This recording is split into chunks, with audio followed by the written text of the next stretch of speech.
Yeah, I just want to.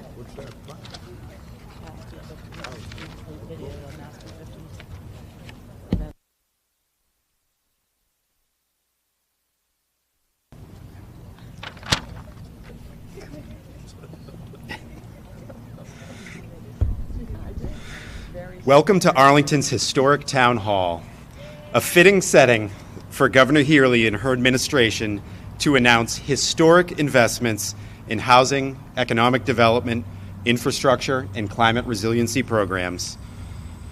It is my honor, on behalf of Arlington, to welcome here today Governor Healey, Lieutenant Governor Driscoll, Secretary of Housing and Livable Communities Ed Augustus, Secretary of the Executive Office for Administration and Finance Matt Gorzkowicz, and CEO of the Citizens Housing and Planning Association Rachel Heller. Thank you.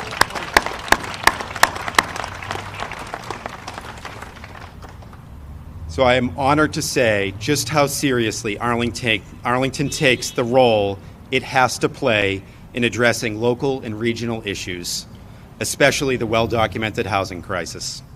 And we have sought productive ways to attract and retain residents and workers. In 2021, in this building behind me, Arlington's deliberative town meeting sought additional tools to address this crisis through pursuing a real estate transfer fee and permitting accessory dwelling units by right. Yet further, last fall, we pursued early compliance with the MBTA Communities Act, creating overlay districts allowing multifamily housing by right. Thank you.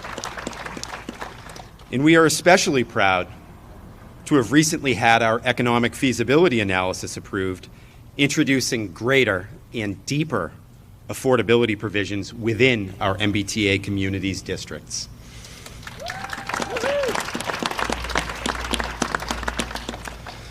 Arlington is poised to continue to partner with the administration in tackling head-on these challenges we face as a Commonwealth.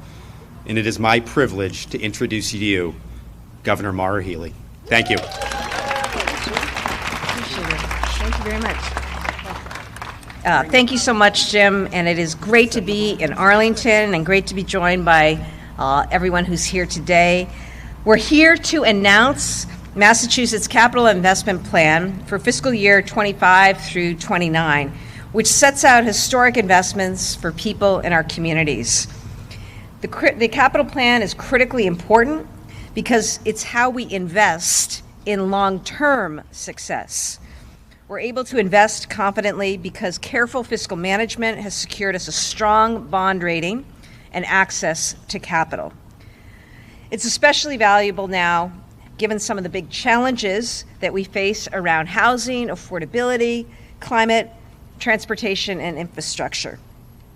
This plan will advance the work that we're doing on all those fronts and advance our overarching goal of making Massachusetts more affordable, more competitive, and more equitable for all. You'll hear shortly from our Secretary of Housing and Livable Communities Ed Augustus. He'll speak about the fact that we've left nothing on the field when it comes to investments in housing. This is something that really has been all-encompassing, most recently seen by the filing of our Affordable Homes Act with a record level of capital funding for housing. The plan is also a 30% increase over last year in bringing the capital investment for housing to nearly $400 million. We know what that's going to mean in terms of our ability to produce, preserve, modernize, and improve housing units around the state. The plan also creates a new incentive for local housing solutions. Secretary Augustus and his team have already launched an extensive campaign to help our cities and towns come into compliance with the MBTA Communities Act. More than 70 communities have already approved zoning under the MBTA Communities Act in compliance. And 85%, the vast majority of communities have already held a vote and have had successfully adopted the MBTA Communities Act. So we're looking forward to partnering more with communities across the state. And today, as part of that effort, we are creating, for the first time ever, the MBTA Communities Catalyst Fund. This is a fund that will provide funding over the next 3 years to further support communities like Arlington who are in full compliance with the MBTA Communities Act. So we're rewarding communities that are focused on housing and focused on helping us get to where we need to be as a state, which is to produce and generate more housing units all over. So the Healey-Driscoll administration is partnering with communities, showing up with real dollars in real ways to continue to support that effort. This plan takes a similarly bold initiative and approach to all of our challenges. And when I talk about taking initiative and bringing boldness and pragmatic solutions, thoughtfulness to all the challenges we face, we are so lucky in this state to have Lieutenant Governor Kim Driscoll as an incredible partner, not just in this administration, but really to everybody across the state, and especially to our communities and local leaders. So I want to welcome Lieutenant Governor Kim Driscoll. Thank you, Governor. Very much appreciated. It's great to be with everyone on this beautiful afternoon. We've got a great cross-section of individuals who have helped us not only with developing of this capital plan from staff, but people who know what these investment dollars mean from the private sector, from our public housing friends, our policy leaders. Knowing that all of you are part of this effort is really what Team Massachusetts is about, and frankly, it's how we do things in Massachusetts. And as the Governor said, this 5-year capital plan is about investing in communities. Great cities don't happen by accident. It takes investment, and we're going to be making those investments with equity, with collaboration, and with innovation. And as any local leader will tell you, strong cities and towns, they need infrastructure, particularly older historic small cities and towns like we have here in Massachusetts. So in addition to the housing investments that the Governor laid out, this capital plan also invests $718 million in local infrastructure. When you want to grow, you need the infrastructure to support it. Some of these are the bread and butter programs that our community leaders rely on. This plan funds 68 community grant programs, including things like MassWorks, Chapter 90, the new Housing Works program that we created last year to support and spur housing production. It also makes significant investments to help our communities withstand, recover from, and mitigate natural hazards, something that we're seeing happening more and more often. We've seen that floods and severe weather events are more common in this era of climate change. We want to make sure there's some tools and resources as a state to assist at the local level. It also continues our whole of government approach to meeting our climate goals by weaving decarbonization and energy efficiency throughout our capital investments. These are areas where the state can lead the way, both in what we're using and how we're deploying materials and equipment. The capital plan also supports the execution of our economic development plan. Team Massachusetts, leading future generations. I know you know what that is. It funds our progress in climate technology, robotics, AI, and more.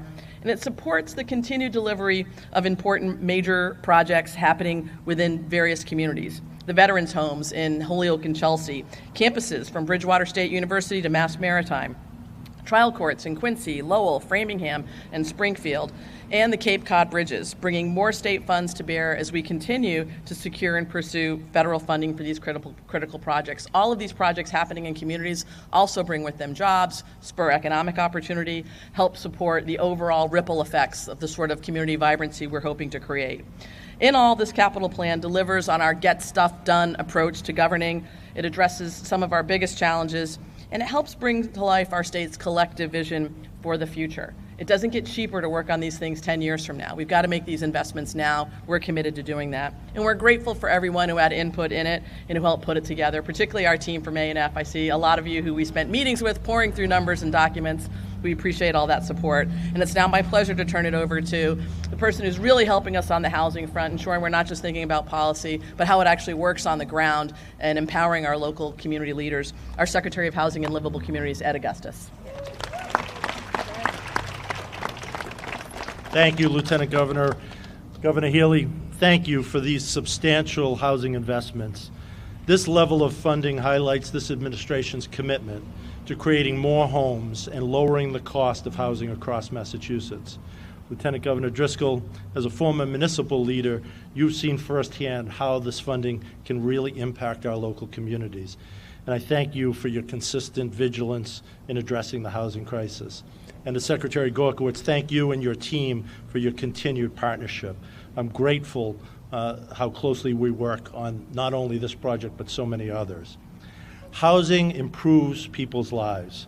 When seniors have stable housing on a fixed income, they can focus on taking care of their health and enjoying their lives. When kids have stable housing, they can focus on schoolwork. When we create more affordable housing for everyone, our communities are stronger. The capital investment plan will create stronger, more equitable, and affordable communities in Massachusetts. It's a historic commitment to our mission. Housing is the foundation. You can't build a home without a foundation, and you can't build a productive life without a stable home. We know this, which is why Governor Healey and Lieutenant Governor Driscoll are increasing capital investments in housing by 30%. As the governor said, this will allow us to produce or preserve more than 5,300 homes. And we now have 2 new tools to help us. As we continue to work with our partners in the legislature to pass the governor's historic Affordable Homes Act, we're working to jumpstart housing production now. The Affordable Homes Act includes the creation of a momentum fund to accelerate development of mixed-income multifamily housing. It would authorize $50 million toward that fund. This capital improvement plan puts $10 million toward the momentum fund now, so we don't lose critical time implementing the new law when the Affordable Homes Act is passed. This allows us to turn the key on important projects that might not pencil out on their own. It allows us to start building sooner. At the same time, we need to make sure we can build housing where we need it most. The MBTA Communities Law, passed 3 years ago by an overwhelming bipartisan vote of the legislature, does exactly that. For half a century, we've built communities where the DPW worker, the barista, or your child's kindergarten teacher can't afford to live. Instead, we've been hoping that some other community will provide the housing they need. Well, that's not really fair. And these are people you want in your community. These are people who work in your community, and they should be able to call that community their home.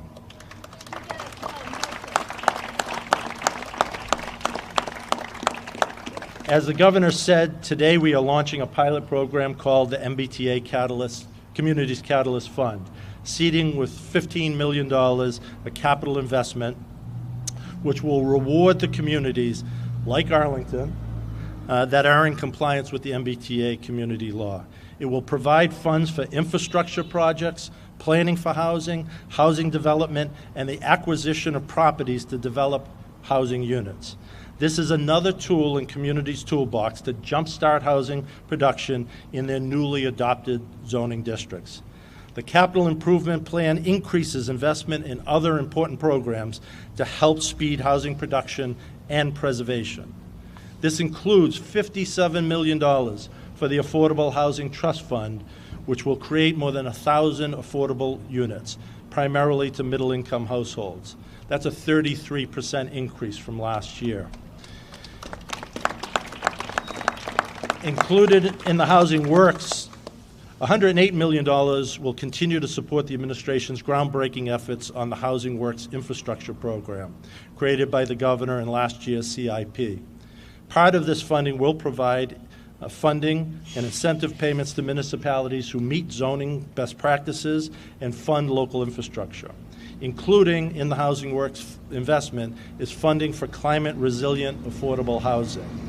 And I'm extremely proud that all of the housing efforts will emphasize resiliency, decarbonization, and environmental justice. In addition to building new housing, this administration has made a commitment to preserving and improving our public housing. Massachusetts has about 43,000 units of state-funded public housing, the biggest state-supported public housing system in the country, but it's been underfunded and neglected for far too long. The capital investment plan invests $157 million into our public housing. That's a 30% increase over last year. It's funding for much-needed repairs and upgrades to our units in our 229 local housing authorities.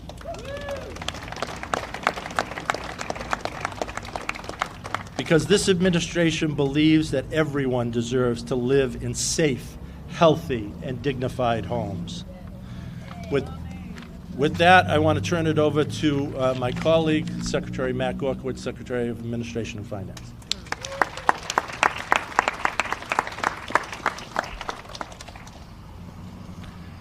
Thank you, Governor. Thank you, Lieutenant Governor, Secretary Augustus, Administrator Feeney, and the town of Arlington for hosting us, and everyone who came out today to hear about and support the administration's capital investment plan.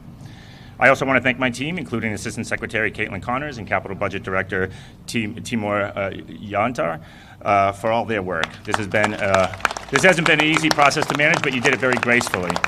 And I say it's never easy because, as all you know, the demand for resources across our state is great. The need for building upgrades on our college campuses, repairing roads and bridges in our cities and towns, rehabilitating, modernizing our courts, and decarbonization, the list is long. And despite that need, our capacity to borrow and spend is limited. That's why I'm proud that this fiscal year 25 to 29 five-year capital plan strikes a balance, the right balance, between being affordable and fiscally prudent and making the types of exciting and necessary investments that will help us accomplish our goals of being more affordable, competitive, and equitable. The fiscal year 25 capital investment plan totals just over $3.1 billion and is growing by $212 million over the traditional $125 million in growth we typically see. This was accomplished through our hard work with the Debt Affordability Committee to get some relief from the pressure of significant inflation and construction cost escalation that we've seen over the last recent years. Working with our partners in the Governor's office and Secretariat's office and secretariats across throughout the Cabinet, we have allocated this growth to key priorities of this administration, with the largest increase going to housing, economic development, climate and resiliency, and the preservation of state assets.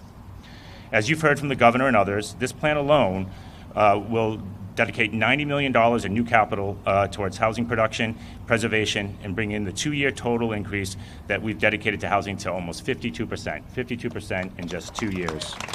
We'll also be making exciting new investments in areas like climate tech to ensure Massachusetts is competing for jobs in the growth sector with potential generate strong economic returns that will benefit communities across the state. These investments are down payments on what we hope will be more to come as we work with the legislature to advance and finalize the Governor's Affordable Homes Act, Mass Leads Act, and the Future Tech Act. These bills set out ambitious spending goals for the coming years on housing, economic development, and IT, and we are committed to ramping up our investments over time to match the vision of those bills. We have also been working to expand the pie of available resources. We're also thrilled to see the legislature embrace, as part of its our House 2 recommendations, a plan to put nearly $250 million of fair share money in the Commonwealth's Transportation Fund, which will allow borrowing capacity up to $1.1 billion over the next 5 years, including $300 million for MBTA rail enhancement program. We also continue to support similar plan put forward in the budget to bond against fair share resources to support higher ed capital projects, something that we'll continue to advocate for and hopefully see get passed soon. And we're hopeful that we will see a final reach to the Governor's desk, a bill that takes interest from the Stabilization Fund and matches it for federal grant opportunities. We've already heard great success bringing back federal grant dollars to Massachusetts, and this matching program will only make us more competitive, but free up space in our capital plan to make more investments in important projects like we've heard. So in addition to our investments, we have a multi-pronged strategy that allows us to bring more resources to the table so that we can provide some relief to do some of these important priorities. So with that, I want to thank you all, and now I'll turn it over to Rachel Heller from CHAPA. Thank you so much. Thank you. It is a true honor to be here today with the Healey-Driscoll administration as they put another pillar in place to support the creation and preservation of the homes that Massachusetts needs. Housing is the single best investment we can make to put the Commonwealth on the path to a thriving future. Unfortunately, the high cost of housing is really holding us back, and it's sending people packing and leaving our state. Between 2020 and 2022, the Commonwealth experienced the highest outmigration in 30 years as residents left for more affordable homes and a better quality of life. Today's announcement is about making it possible for us to stay here and for more people to move to our great state. This is vital to the health of our Commonwealth. Today's announcement is an investment in people, in our communities, in our economy, and our future. We need 200,000 homes for people across income levels by 2030 to stabilize home prices and rents. When we invest in housing, people can stay in the communities they love. Renters can become homeowners, kids can live near their grandparents, our great restaurants have workers and customers, our seniors have options to downsize, entrepreneurs can take a chance, and people can avoid homelessness. Today's announcement is yet another investment the Healey-Driscoll administration is making in a bright future where everyone has the opportunity to live in a community that they can afford and the community that they choose. To make this vision a reality, we need a real partnership between communities and the state. The new MBTA Communities Catalyst Fund, in addition to Housing Works and MassWorks, gives our communities funding for the capital and infrastructure projects to support the growth that our communities and the Commonwealth need to thrive. This is huge.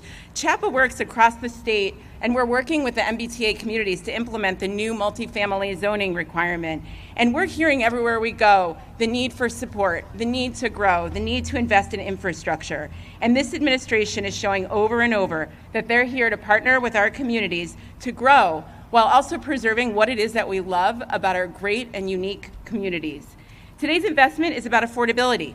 As we add 200,000 homes throughout the Commonwealth, we need to be intentional about affordability, ensuring that 60,000 of these 200,000 new homes are affordable for people with low, extremely low, and moderate incomes.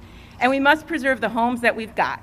The funding in this plan will support public housing, supportive housing, mixed income housing, accessible housing, and home ownership opportunities. This is the comprehensive approach we need for our people, our neighborhoods, our economy, and our future. Thank you.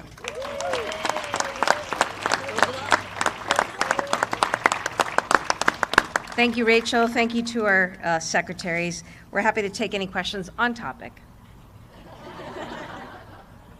Okay, great. Well, thanks everybody for coming out. Appreciate it. Thank you.